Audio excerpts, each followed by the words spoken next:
جی جزاکاللہ خیرن، تمام حضرات کے میں شکر گزار ہوں کہ آپ لوگ آخر تک رہے، اور جتنے بھی اسپیکرز آئے امید ہے کہ بہت سی امپورٹنٹ باتیں آپ لوگوں کو معلوم چلی ہوں گی.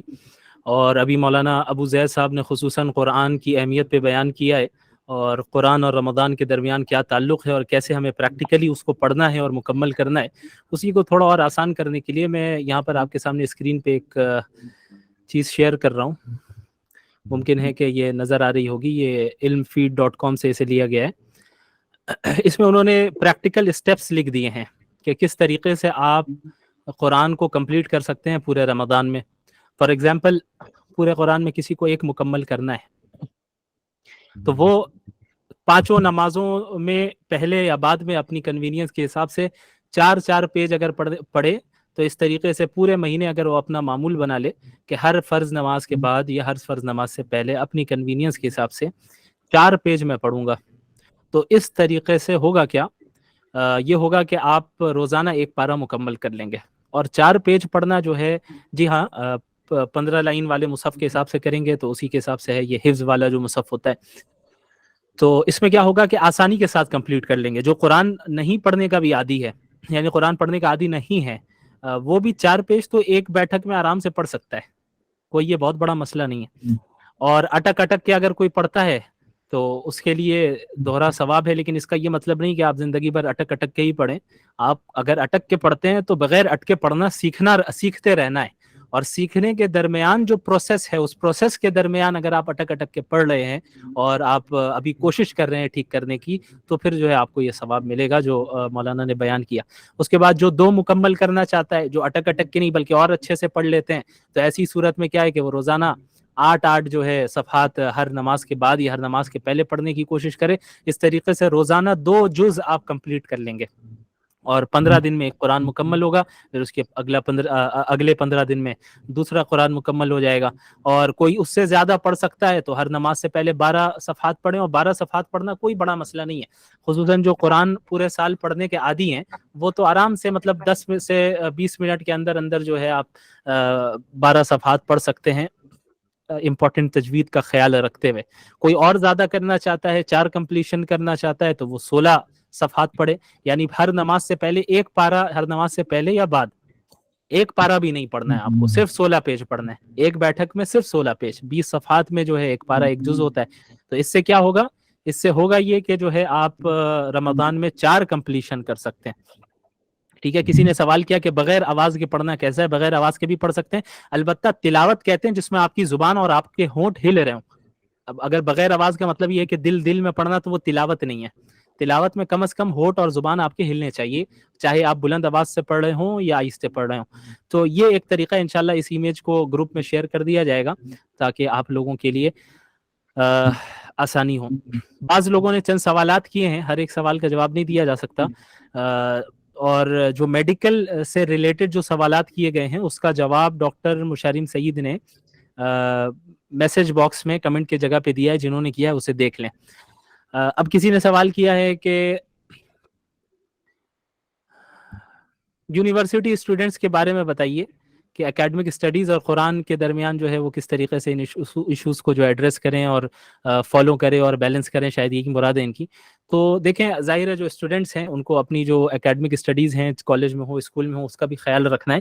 لیکن ان چیزوں کو حل کرنے کا مقصد کیا، یعنی طریقہ، سب سے بہتر طریقہ یہ ہوتا ہے کہ آپ دن بھر کے روٹین کو منظم کریں اور اسے لکھ لیں کہ آج مجھے کیا کرنا ہے اور پہلے کیا کرنا ہے، بعد میں کیا کرنا ہے. یہ ساری چیزیں جو ہے آپ لکھ لیں، اور اس روٹین میں یہ خیال رکھیں جو زیادہ اہم چیز ہے اس دن کے اعتبار سے اس کو آپ پہلے رکھیں.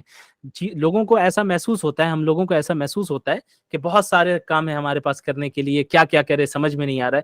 انہی کاموں کو اگر آپ ایک دن دیکھیں، آپ آج رات میں کل کی روٹین بنا لیں. فار ایگزامپل، کل مجھے پہلے جو زیادہ امپورٹنٹ ہے پہلے وہ کریں، پھر اس کے کم امپورٹنٹ جو اسے لکھ لیں. آپ اسے ترتیب دے دیں، صبح اٹھیں اور جو آپ نے رات میں لکھا ہے اس کے حساب سے کریں. آپ دیکھیں کہ آپ کو پتا چلے گا کہ بھی سارے کام بھی ہو گئے اور دن میں وقت بھی بچ گیا. کیوں؟ کیونکہ اب تک ہم ترتیب سے آرگنائزڈ وے میں نہیں کرتے آ رہے تھے. اگر ہم آرگنائزڈ وے میں کریں گے تو ساری چیزیں حل ہوں گی. اور اب جیسے رمضان ہے تو رمضان میں روزہ تو ہر حال میں رکھنا ہے، افطار تو ہر حال میں کرنا ہے، سحری تو ہر حال میں کرنی ہے، اور پھر تراویح ہر حال میں پڑھنا ہے. तहज्जुद और क़यामुल लैल करना है तो उसके लिए टाइम आपको अलग रखना है। फिर आपको देखना है कि इन चीज़ों को करके कितने टाइम मेरे पास बच रहे हैं।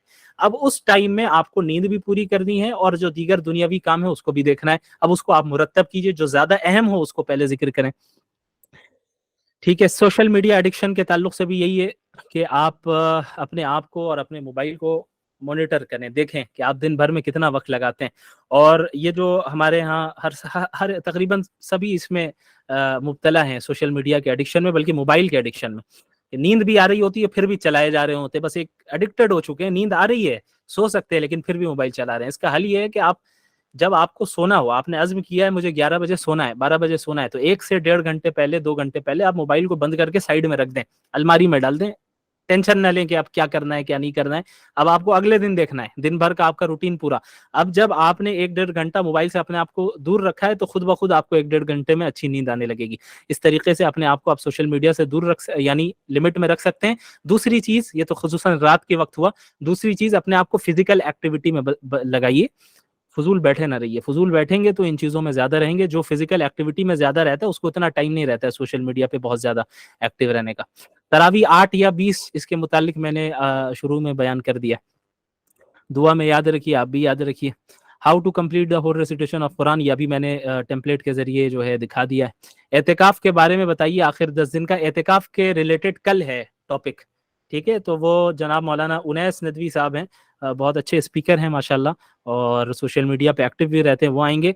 और कल जो है एक दूसरा topic, spirit of roza and spirit of qiyam. Spirit of siyam, सियाम कहते हैं फास्टिंग को, क़याम कहते हैं नाइट प्रेयर्स को। तो इसकी रूह क्या है, इसका स्पिरिट क्या है, उसे जानना है हमें। सिर्फ रस्म नहीं है रोज़ा, सिर्फ तरावी उठा बैठी नहीं है, सिर्फ चंद सजदों और रुकू का नाम नहीं है कि हम उठ रहे हैं और बैठ रहे हैं, बल्कि इसके पीछे एक रूह है। इस्लामी इबादत में एक रूह होती है, उसे समझना है, जिसको समझाने के लिए इंशाअल्लाह हमारे साथ कल मौलाना हसन अम्मार नदवी हाफिज़हुल्लाह भी रहेंगे। वो भी माशाअल्लाह बहुत अच्छे स्पीकर हैं। इसी के साथ जो है कल एक बहुत ही इंपॉर्टेंट टॉपिक है, फीमेल स्पेशल है, जो है बैलेंसिंग बिटवीन किचन एंड इबादत। किचन और इबादत के दरमियान हम बैलेंसिंग किस तरीके से करें, इसके लिए एक पीएचडी डॉक्टर हैं चाइल्ड साइकोलॉजी में और बहुत ही फेमस स्पीकर हैं, डॉक्टर खान मुबशरा के नाम से हैं।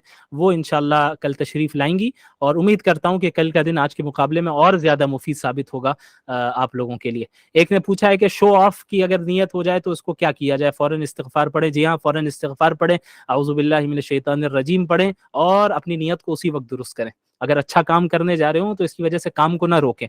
तो औकात शैतान ये कहते हैं भाई तुम्हारी नीयत तो इब्तिदा में अच्छी नहीं थी, छोड़ दो ये काम मत करो। नहीं, फौरन नीयत को सही करें, वो काम हम जारी रखेंगे।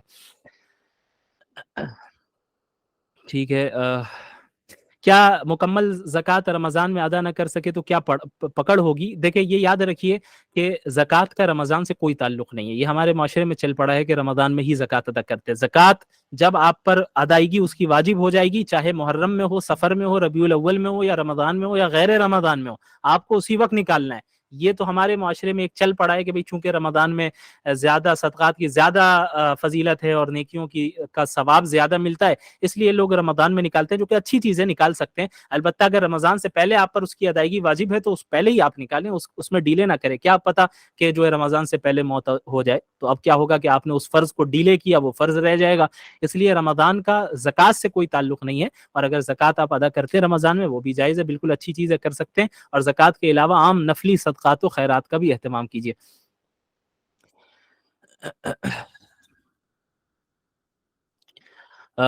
मेरे ख्याल से वक्त ज़्यादा हो चुका है और इससे ज़्यादा सवालात को लेना थोड़ा-सा मुनासिब नहीं है। कई सारे सवालात हैं, इंशाअल्लाह कुछ सवालात को कल कवर करने की कोशिश करेंगे। हमारे और भी स्पीकर्स आएँगे, वो भी इंशाअल्लाह कवर करेंगे। उम्मीद करता हूँ कि आज का सेशन आप लोगों के लिए बहुत मुफ़ीद साबित हुआ होगा। लेकिन ये याद रखिए कि ये पहला दिन है, आपको कल भी आना है और आज से ज़्यादा एहतिमाम के साथ आना है। आज से ज़्यादा तैयार होके आना है, क्योंकि कल आखिरी है, सेकंड भी है और आखिरी भी है। और कल हमारे जो स्पीकर्स आएँगे, इंशाअल्लाह आप लोगों को और ज़्यादा फ़ायदा होगा, और ज़्यादा फ़ायदा होगा इंशाअल्लाह ताला। तो इन्हीं बातों पर मैं इक्तिफ़ा करता हूँ। जज़ाकुमुल्लाहु खैरन। मुफ्ती इनामुल हसन साहब का भी मैं शुक्रगुज़ार हूँ कि शुरू से उन्होंने ये होस्टिंग की है और निज़ाम को सँभाला है। अल्लाह उन्हें जज़ाए खैर अता फ़रमाए। जज़ाकुमुल्लाहु खैरन व आखिरु दावाना अनिल हम्दुलिल्लाहि रब्बिल आलमीन। वस्सलामु अलैकुम व रहमतुल्लाहि व बरकातुहू। इंशाअल्लाह कल मुलाकात होगी।